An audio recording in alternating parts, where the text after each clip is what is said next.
যে প্রধানমন্ত্রীকে একসময় আম্মা ডেকেছিলেন, কিন্তু নুরুল হক নূর ঠিক হাসিনার রুহানি সন্তান, হাসিনার স্টাইলে কথা বলা শুরু করেছেন।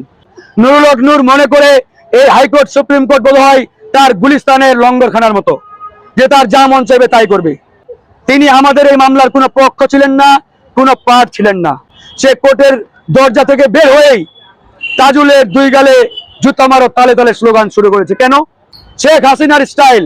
হাসিনা ঠিক একই কায়দায় বলতেন, অমুকে অমুকের দালাল, অমুকের টাকা খাই, অমুকের এটা।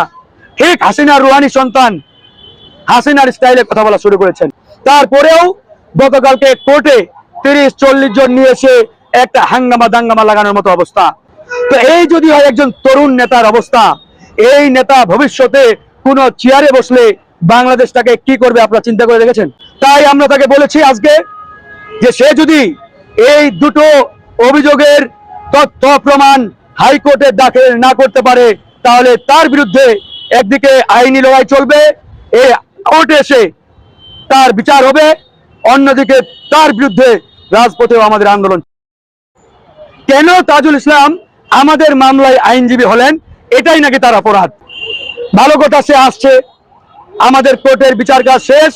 এখন আমি আপনাদের গণমাধ্যমকে কয়েকটা প্রশ্ন করতে চাই। এখানে গতকালকে ভিপি নুরুল হক নূর বিক্ষোভ মিছিল করেছেন টোকাই ভাড়া করে এনে। প্রশ্ন করি, এই হাইকোর্টে 50 বছরে কখনো দেখেছেন রাজনৈতিক দলের নেতা কর্মীরা এসে বিক্ষোভ করেছে, মিছিল করেছে? আপনাদের গণমাধ্যম কর্মী কেউ বলতে পারবেন?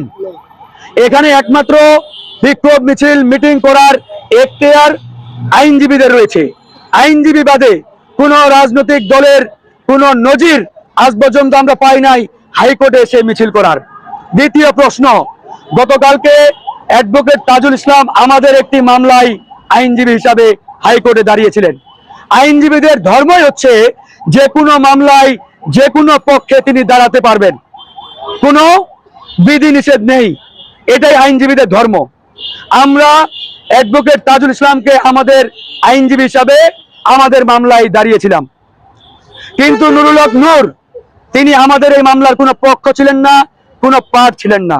তারপরেও গতকালকে কোর্টে 30-40 জন নিয়ে এসে একটা হাঙ্গামা দাঙ্গামা লাগানোর মতো অবস্থা। নুরুল হক নূর মনে করে এই হাইকোর্ট সুপ্রিম কোর্ট বোধ হয় তার গুলিস্তানের লঙ্গরখানার মতো, যে তার যা মন চাইবে তাই করবে।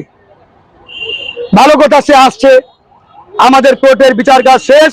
সে কোর্টের দরজা থেকে বের হয়েই তাজুলের দুই গালে জুতা মারো তালে তালে স্লোগান শুরু করেছে। কেন? কেন তাজুল ইসলাম আমাদের মামলায় আইনজীবী হলেন? এটাই নাকি তার অপরাধ। তো এই যদি হয় একজন তরুণ নেতার অবস্থা, এই নেতা ভবিষ্যতে কোন চেয়ারে বসলে বাংলাদেশটাকে কি করবে আপনারা চিন্তা করে দেখেছেন? আপনারা ওই নেতাকে প্রশ্ন করেন। এই যে তাজুল ইসলামের বিরুদ্ধে গতকালকে সে অভিযোগ তুলেছে, অ্যাডভোকেট তাজুল ইসলাম নাকি রাতের আধারে আওয়ামী লীগ জাতীয় পার্টির সাথে গোপনে মিটিং করে টাকা খেয়েছে। চিন্তা করে দেখেন, সে নাকি গোপনে টাকা খেয়েছে।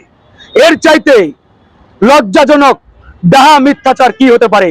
এগুলো হাসিনার কথা, শেখ হাসিনার স্টাইল।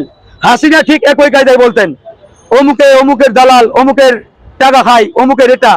ঠিক হাসিনার রুহানি সন্তান, হাসিনার স্টাইলে কথা বলা শুরু করেছেন। বাংলাদেশ জনপদ অফিসিয়াল পেজের সঙ্গে থাকুন, লাইক কমেন্ট শেয়ারের মাধ্যমে সংবাদটি অন্যের কাছে পৌঁছে দিন। কমেন্টের মাধ্যমে জানিয়ে দিন আপনাদের মতামত। ধন্যবাদ বাংলাদেশ জনপদ অফিসিয়াল পেজের সাথে থাকার জন্য।